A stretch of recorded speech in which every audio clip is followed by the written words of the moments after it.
Welcome to Real Relationships, where Carl Jung's wisdom meets the hidden truths of love and desire.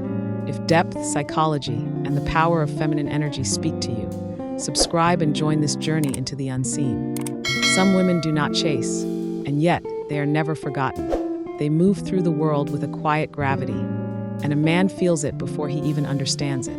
It is not her beauty that unsettles him. It is the reflection she holds up, the mirror of his hidden self, the shadow he has spent a lifetime avoiding. Carl Jung called it the shadow, those unclaimed fragments of the psyche buried beneath ego and silence. When such a woman appears, she does not bend to his mask. She sees beneath it, and this recognition is both intoxicating and terrifying. A man who stands before a woman who knows herself feels the first forbidden truth. His ego is no longer king. He senses that the charm, the dominance, the strategies that once bent others to his will dissolve in her presence. Her eyes pierce through illusion. Her silence dismantles pretense. In that moment, he realizes he cannot conquer her. And yet, the impossibility of control only binds him tighter to her mystery. But with this revelation comes the second forbidden truth: desire laced with fear. For desire seeks union, while fear warns of annihilation. He wants her, not as possession, but as salvation, though his unconscious disguises it as hunger. Jung wrote of the anima, the feminine figure dwelling inside every man's psyche, shaping his dreams, haunting his longings. In her, he senses his anima awakened, projected onto living flesh. She is not just a woman, she is his unfinished self. And this shakes him, because what he feels is not simple attraction.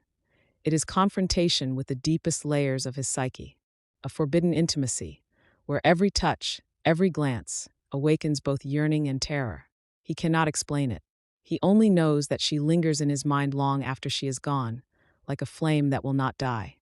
The third forbidden truth emerges in silence, the silence between them, and the silence inside him. For men are often taught to master noise, to speak louder, to act stronger, to fill space with certainty. But she does not yield to performance. She waits in stillness, and in her stillness he feels the weight of his own emptiness.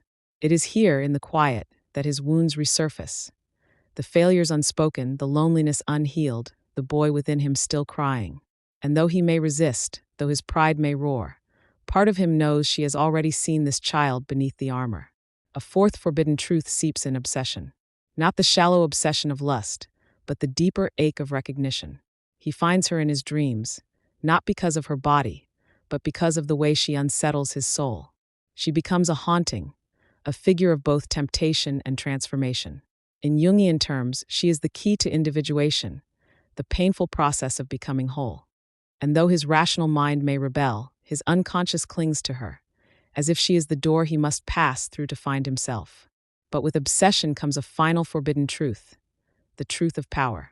Not the power he once believed in, dominance, possession, victory, but the quiet power of awareness. For a woman who knows herself cannot be owned, cannot be reduced, cannot be erased. And in the shadow of her presence, he confronts a truth he has spent his life denying. That real strength is not control, but surrender. Not conquering another, but confronting the depths within himself. Here lies the paradox.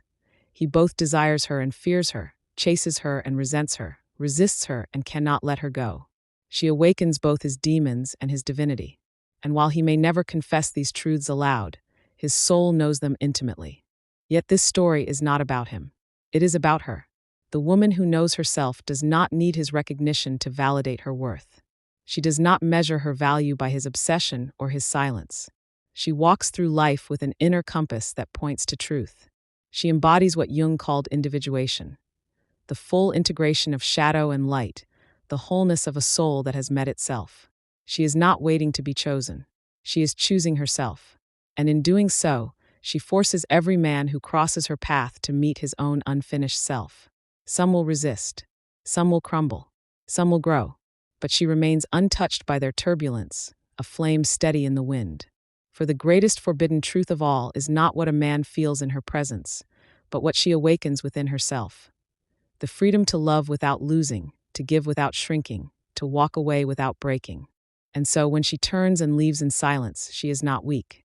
She simply sees more.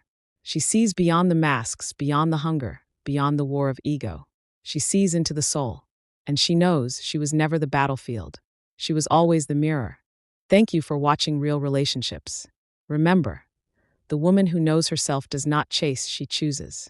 For more Jungian wisdom and poetic truths of love, subscribe and let your journey continue.